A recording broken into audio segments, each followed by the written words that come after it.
الحمد للہ وحدہ والصلاة والسلام علی من لا نبی بعد اما بعد فاعوذ باللہ من الشیطان الرجیم بسم اللہ الرحمن الرحیم۔ برادران اسلام، اللہ تعالیٰ کے فضل و کرم سے ماہ رمضان المبارک کا آغاز ہو چکا ہے، اس لیے ہم سب کو اللہ تعالیٰ کا شکر ادا کرنا چاہیے کہ اس نے ہمیں زندگی میں ایک بار پھر یہ مبارک مہینہ نصیب فرمایا، ایک ایسا مہینہ کہ جس میں اللہ تعالیٰ جنت کے دروازے کھول دیتا ہے، جہنم کے دروازے بند کر دیتا ہے اور شیاطین کو جکڑ دیتا ہے تاکہ وہ اللہ کے بندوں کو اس طرح گمراہ نہ کر سکے جس طرح عام دنوں میں کرتا ہے۔ ایسا مہینہ کہ جس میں اللہ تعالیٰ سب سے زیادہ اپنے بندوں کو جہنم سے آزادی کا انعام عطا کرتا ہے، جس میں خصوصی طور پر اللہ تعالیٰ اپنے بندوں کی مغفرت کرتا اور ان کی توبہ اور دعائیں قبول کرتا ہے۔ تو ایسے عظیم مہینے کا پانا یقیناً اللہ تعالیٰ کی بہت بڑی نعمت ہے، اور اس نعمت کی قدر و منزلت کا اندازہ آپ اسی بات سے کر سکتے ہیں کہ سلف و صالحین رحمہم اللہ 6 مہینے تک یہ دعا کرتے تھے کہ یا اللہ ہمیں رمضان المبارک کا مہینہ نصیب فرما۔ پھر جب رمضان المبارک کا مہینہ گزر جاتا تو وہ اس بات کی دعا کرتے کہ اے اللہ ہم نے اس مہینے میں جو عبادتیں کی ہیں تو انہیں قبول فرما، کیونکہ وہ اس بات کو جانتے تھے کہ یہ مہینہ کس قدر اہم ہے۔ لہٰذا ہمیں بھی اس مہینے کو غنیمت سمجھتے ہوئے اس کی برکات سے بھرپور فائدہ اٹھانا چاہیے۔ حضرت طلحہ بن عبداللہ رضی اللہ عنہ بیان کرتے ہیں کہ 2 آدمی رسول اللہ صلی اللہ علیہ وسلم کی خدمت میں حاضر ہوئے اور دونوں نے بیک وقت اسلام قبول کیا۔ اس کے بعد ان میں سے ایک آدمی زیادہ عبادت کرتا تھا اور وہ اللہ کی راہ میں شہید ہو گیا، جبکہ دوسرا آدمی جو پہلے آدمی کی نسبت کم عبادت گزار تھا اس کی شہادت کے 1 سال بعد فوت ہوا۔ حضرت طلحہ رضی اللہ عنہ فرماتے ہیں کہ میں نے خواب میں دیکھا کہ یہ دوسرا آدمی شہادت پانے والے آدمی سے پہلے جنت میں داخل ہوا، اور جب صبح ہوئی تو میں نے یہ خواب لوگوں کو سنایا، جس پر انہوں نے تعجب کا اظہار کیا۔ چنانچہ رسول اللہ صلی اللہ علیہ وسلم نے ارشاد فرمایا، کیا یہ دوسرا آدمی پہلے آدمی کے 1 سال بعد تک زندہ نہیں رہا، جس میں اس نے رمضان کا مہینہ پایا، اس کے روزے رکھے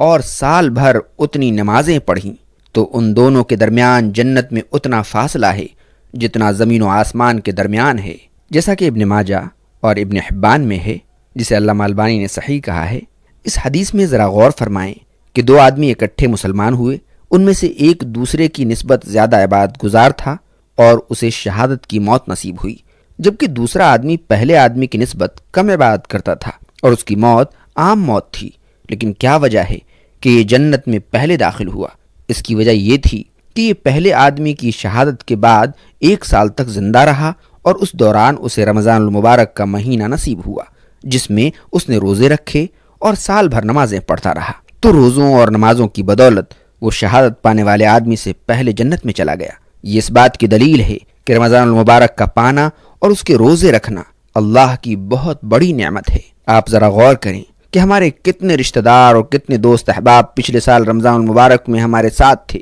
لیکن اس رمضان المبارک کے آنے سے پہلے ہی وہ اس دنیا فانی سے گزر گئے، رخصت ہو گئے، اور انہیں یہ مبارک مہینہ نصیب نہیں ہوا، جبکہ ہمیں اللہ تعالیٰ نے زندگی اور تندرستی دی اور یہ مبارک مہینہ نصیب فرما کر ہمیں ایک بار پھر موقع دیا کہ ہم تمام گناہوں سے سچی توبہ کر لیں اور اپنے خالق و مالک اللہ تعالیٰ کو راضی کر لیں۔ تو کیا یہ اللہ تعالیٰ کی بہت بڑی نعمت نہیں ہے؟ اور یہ بھی ہو سکتا ہے کہ یہ رمضان المبارک ہماری زندگی کا آخری رمضان ہو اور آئندہ رمضان کے آنے سے پہلے ہی ہم اس جہان فانی سے رخصت ہو جائیں۔ تو ہمیں یہ موقع غنیمت تصور کر کے اس کی برکات کو سمیٹنے کی بھرپور کوشش کرنی چاہیے۔ یہی وجہ ہے کہ جب رمضان المبارک کا مہینہ شروع ہوتا تو رسول اللہ صلی اللہ علیہ وسلم صحابہ اکرام رضوان اللہ علیہم اجمعین کو اس کے آنے کی بشارت سناتے اور انہیں مبارکباد دیتے، جیسا کہ حضرت ابو ہریرہ رضی اللہ عنہ روایت کرتے ہیں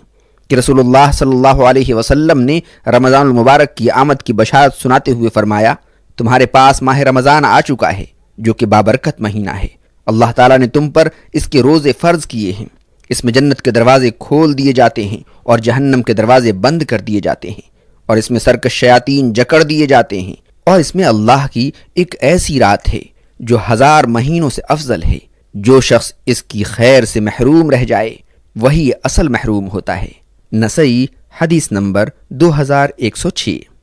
حضرت ابو ہریرہ رضی اللہ عنہ سے روایت ہے کہ نبی کریم صلی اللہ علیہ وسلم نے فرمایا، جب کوئی بھولے سے کوئی چیز کھا پی لے تو اپنا روزہ پورا کرے، کیونکہ اللہ نے اس کو کھلایا پلایا۔ بخاری کتاب الصوم حدیث نمبر 39۔ دینی بھائیو، اس حدیث سے معلوم ہوا کہ اللہ تبارک تعالیٰ اپنے مختلف بندوں پر مختلف طرح کی رحمتیں اور برکتیں نازل کرتا ہے، یہاں تک کہ رمضان المبارک میں بسا اوقات ایک شخص بھول سے کھا لیتا ہے، بھر پیٹ کھا لیتا ہے، لیکن نبی کریم صلی اللہ علیہ وسلم کی معرفت ہمیں یہ خبر ملی اس حدیث میں، جس کی وضاحت ہے کہ اسے اللہ نے کھلایا پلایا۔ کوئی شخص اگر اسے دیکھے کھاتے پیتے تو اسے ٹوک دے، لیکن اگر کسی نے کھا پی لیا ہے تو اس پر کوئی لان تان نہ کرے، کوئی الٹی سیدھی باتیں اس کو نہ کہے، نہ خود وہ انسان اپنے بارے میں یہ سوچے کہ میرا روزہ تو خراب ہو گیا، قطعاً نہیں، بلکہ اسے اللہ کا شکر ادا کرنا چاہیے کہ اسے اللہ نے کھلایا پلایا۔